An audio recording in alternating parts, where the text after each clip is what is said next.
तो आज हम देखेंगे कर्क लगन के चौथे भाव में अगर आपका कोई भी ग्रह सूर्य के द्वारा अस्त हो रहा हो तुला राशि में, तो इसका कैसा असर आपको देखने को मिलेगा। अब सूर्य आपका थर्ड हाउस में या फोर्थ में या फिफ्थ में कहीं भी स्थित हो सकता है, लेकिन जो ग्रह अस्त है वो आपका फोर्थ में होना चाहिए। और अब आपको ये देखना पड़ेगा कि सूर्य से कोई ग्रह कितना क्लोज है, और जो ग्रह क्लोज है उसका भी आपको डिग्री देखना पड़ेगा, वो कितना प्रबल है डिग्री वाइज। तो यहाँ पे हम एक एक ग्रह को लेंगे और देखेंगे कि उसका कैसा असर आपको देखने को मिल सकता है। जो आपको ये सारे ग्रह दिखाई दे रहे हैं, आपके इनमें से ही कोई ग्रह अस्त हो सकता है। तो सबसे पहले यहाँ लेंगे शनि को। शनि अगर आपका मान लीजिए यहाँ अस्त हो जाता है, इस केस में अब शनि क्योंकि यहाँ उच्च का होगा, यहाँ सूर्य नीच का होगा। सूर्य नीच का होने की वजह से शनि कुछ हद तक सूर्य की प्रबलता का सामना कर पाएगा। तो आपको अब डिग्री वाइज देखना पड़ेगा कि क्या शनि बहुत ज्यादा अच्छी स्थिति में है डिग्री वाइज। अगर निश्चित ही अच्छी स्थिति में है तो यहाँ शनि का पावर बढ़ जाएगा, और वरना अगर सूर्य ज्यादा मजबूत स्थिति में है तो सूर्य का असर शनि पर ज्यादा रहेगा।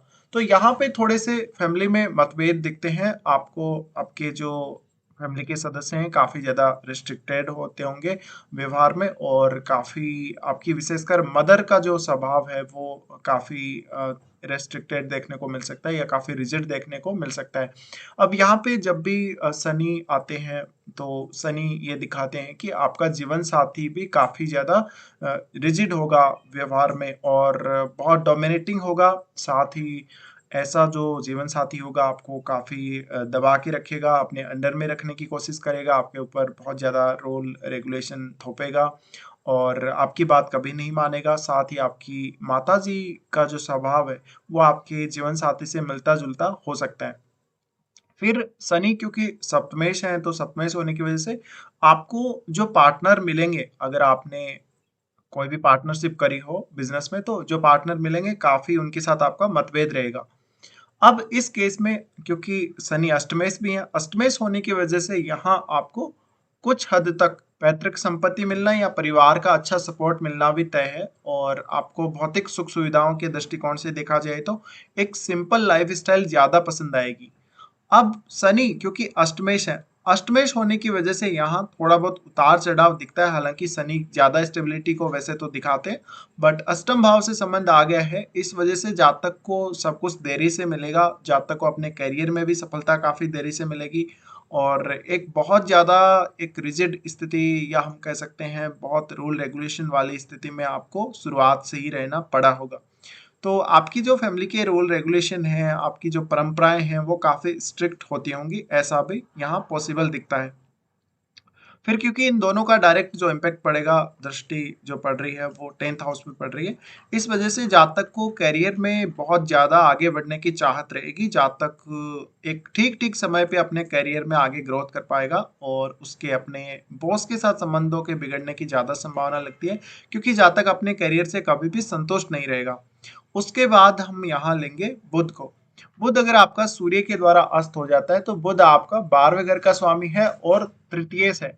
ऐसे में यहाँ पर आपके फैमिली वाले जो सदस्य हैं उनके साथ काफी मतभेद हो सकते हैं, इवन माता और पिता दोनों के साथ ही आपके मतभेद हो सकते हैं। लेकिन सूर्य का प्रभाव क्योंकि बुध पर पड़ रहा है तो आपका कम्युनिकेशन बहुत मजबूत होगा, आप चीजों को सीखने में बहुत ज्यादा अच्छे होंगे, शुरुआत से ही काफी होनहार होंगे। भले ही सूर्य नीच का हो, लेकिन सूर्य का प्रभाव जब बुध पर पड़ रहा है तो निश्चित रूप से यहाँ आपको बुध के गुणों में काफी ज्यादा प्रभाव देखने को मिलेगा, और वो एक अच्छा प्रभाव नजर आ सकता है यहाँ पे।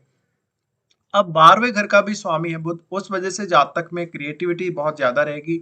जातक कुछ स्पिरिचुअल प्रैक्टिस की तरफ भी देख सकता है। जातक काफी ज्यादा माइंड से हम कह सकते हैं तेज होगा, और बहुत स्ट्रांग होगा, सोचने समझने में काफी स्ट्रांग होगा जातक। इसके अलावा ऐसा जातक स्टडी में काफी अच्छा कर पाएगा, शुरुआत से ही वो काफी सीरियस होगा पढ़ाई के प्रति। तो यहाँ पे उसके माता पिता के साथ अक्सर तर्क वितर्क या मतभेद होने के भी चांसेस लगते हैं।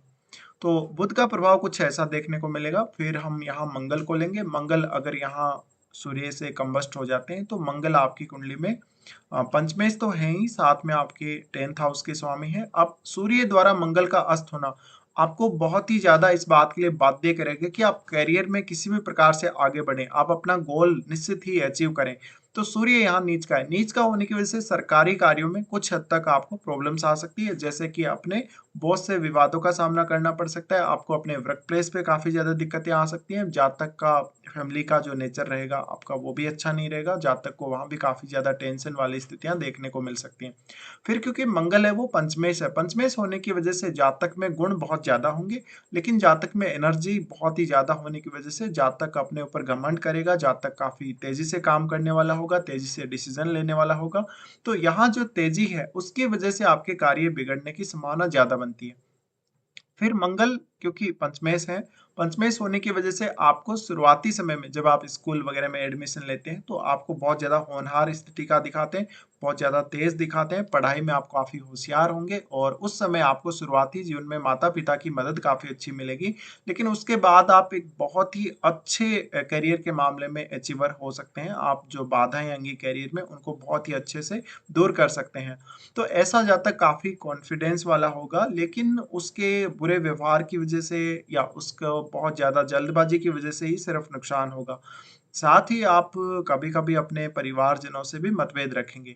इसके अलावा जातक को प्रॉपर्टी मिलने में माता या पिता का किसी एक का बहुत स्ट्रॉन्ग हाथ हो सकता है। फिर हम लेंगे बृहस्पति को। बृहस्पति अगर सूर्य से अस्त हो रहे हो, तो बृहस्पति की पावर भी यहाँ बढ़ती हुई देखने को मिलेगी। तो जातक बहुत ज़्यादा ज़िद्दी होगा, शुरुआत से ही वो काफ़ी ज़िद्दी होगा, पढ़ाई के प्रति काफ़ी सीरियस होगा। ऐसा जातक अपने घर परिवार से जुड़े हुए कार्यों में ज़्यादा सहयोग करेगा और वो अपने पारिवारिक कोई बिज़नेस हो या पारिवारिक कोई ऐसी गतिविधि हो, जो परिवार में ही चलती हो या पहले से बहुत ज़्यादा चली आ रही हो लंबे समय से, उसमें पैसा बनाएगा। ऐसा जातक हमेशा अपनी फैमिली को सपोर्ट करके चलेगा, साथ ही जातक अपने करियर पर विशेष ध्यान देगा और करियर में बहुत कुछ अचीव करना चाहेगा। ऐसे जातक को सफलता थोड़ा स्ट्रगल के बाद ही मिलेगी, लेकिन जातक बहुत मानसिक रूप से मजबूत होगा, काफ़ी अच्छा पढ़ा-लिखा हो सकता है, जातक की हायर एजुकेशन काफ़ी अच्छी होगी, जातक अक्सर घर से दूर की यात्रा करता रहेगा और जातक को हमेशा दूसरों को सलाह देने में, दूसरों को गाइड करने में काफ़ी इंटरेस्ट आएगा। तो ऐसा जातक आगे चलकर एक स्पिरिचुअल कनेक्शन भी अपने लाइफ में देख सकता है, कुछ आध्यात्मिक प्रैक्टिस वो कर सकता है। फिर हम लेंगे यहाँ शुक्र को। शुक्र अगर सूर्य के द्वारा अस्त हो, तो शुक्र का ये खुद का घर है और सूर्य अब आपको देखना पड़ेगा कितना क्लोज है शुक्र के यहाँ पे और सूर्य अब जितना ज़्यादा शुक्र के क्लोज होगा, उतना ही आपको शुक्र वाली चीज़ों में कुछ हद तक नुकसान होगा, यानी कि रिलेशनशिप में ज़्यादा नुकसान देखने को मिल सकता है। लेकिन शुक्र का यहाँ पर होना शुक्र की पावर को कहीं न कहीं थोड़ा बहुत इंक्रीज़ भी करेगा। रिलेशनशिप के मामले में नहीं, लेकिन आपको भौतिक सुख-सुविधाओं के मामले में एक अच्छी स्थिति देखने को मिलेगी। फिर क्योंकि शुक्र आपका 11th लॉर्ड भी हो जाता है, 11th लॉर्ड होने की वजह से जातक के पास सारी सुख-सुविधाएँ होंगी, जातक की फैमिली काफ़ी अच्छी होगी, फैमिली काफ़ी सपोर्टिव होगी, जातक बहुत अच्छा सुख भोगेगा, लेकिन वो जीवन साथी के साथ कभी भी संतुष्ट नहीं रहेगा, उसको बहुत ज़्यादा धन कमाने की इच्छा या लग्ज़री लाइफ़ को भोगने की इच्छा रहेगी, जो कि उसकी डिमांड कभी भी पूरी नहीं हो सकती। ऐसा जातक हमेशा कभी-कभी अपने जीवन साथी से मतभेद रखेगा, अगर पुरुष का चार्ट हो, तो उसकी वाइफ़ काफ़ी डोमिनेटिंग हो सकती है, काफ़ी ज़्यादा धनवान हो सकती है, जातक को वो बहुत ज़्यादा सपोर्ट कर सकती है। साथ ही साथ जातक का मेंटल पीस नहीं हो पाएगा, जातक को बहुत ज़्यादा गुस्सा आना या इगोइस्टिक वो हो सकता है। फिर चंद्रमा को लेंगे हम यहाँ पे। चंद्रमा अगर यहाँ आ जाते हैं, तो चंद्रमा क्योंकि आपके लग्नेश बनते हैं, इस केस में आपका अपने परिवार पर फोकस बहुत ज़्यादा रहेगा, परिवार में आपका इन्वॉल्वमेंट बहुत ज़्यादा रहेगा, माता-पिता दोनों का ही आपको विशेष सपोर्ट रहेगा, साथ ही जातक को परिवार के प्रति केयर बहुत ज़्यादा रहेगी, लेकिन जातक उतना इमोशनल नहीं होगा, जातक मन से बहुत स्ट्रांग होगा, आत्मविश्वासी होगा, फैसला लेने पर अपने फैसले पर लगातार टिका रहेगा। ऐसा जातक कभी भी अपनी फैमिली के साथ कॉम्प्रोमाइज़ करेगा तो बहुत ज़्यादा वो अपनी फैमिली को वैल्यू देगा। निश्चित रूप से ऐसा जातक अपनी फैमिली का पूरा ख़्याल रखेगा, लेकिन इमोशनली वो थोड़ा दूर हो सकता है फैमिली से या वो रिश्तों में उतना इमोशनल नहीं होगा, ये दिखाता है। अब यहाँ सूर्य का चंद्रमा के साथ आना और चंद्रमा का अस्त होना ये दिखाता है कि निश्चित ही जातक बहुत ज़्यादा क्रिएटिव होगा, शुरुआत से ही अपने करियर में बहुत कुछ अच्छा करेगा, उसकी एबिलिटी बहुत ज़्यादा अच्छी होगी और करियर में उसको एक विशेष सफलता मिलेगी क्योंकि जातक का व्यक्तित्व काफ़ी करिश्माई होगा चंद्रमा के सूर्य के साथ आने की वजह से और जातक की जान-पहचान बहुत ज़्यादा हो सकती है, जातक का नेटवर्क सर्कल बहुत बड़ा हो सकता है, जातक को एक अलग पहचान मिल सकती है अपनी सोसाइटी में। तो अपनी सोसाइटी में भी वो काफ़ी ज़्यादा पूजा जाएगा यानी उसको काफ़ी फ़ॉलो किया जाएगा, उसकी बातों को मान्यता दी जाएगी और ऐसा जातक अपने करियर में हमेशा शुरुआत से ही काफ़ी ज़्यादा स्ट्रगल करके या मेहनत करके आगे बढ़ सकता है। इसके अलावा जातक के माता और पिता दोनों के साथ ही स्ट्रॉन्ग कनेक्शन रह सकते हैं। तो यहाँ पे जातक को फैमिली सपोर्ट काफ़ी अच्छा दिखता है। तो ये कुछ रिजल्ट हैं जो आपको विभिन्न ग्रहों के अस्त होने पर देखने को मिलेंगे कर्क लगन के चौथे भाव में। फिलहाल वीडियो में इतना ही।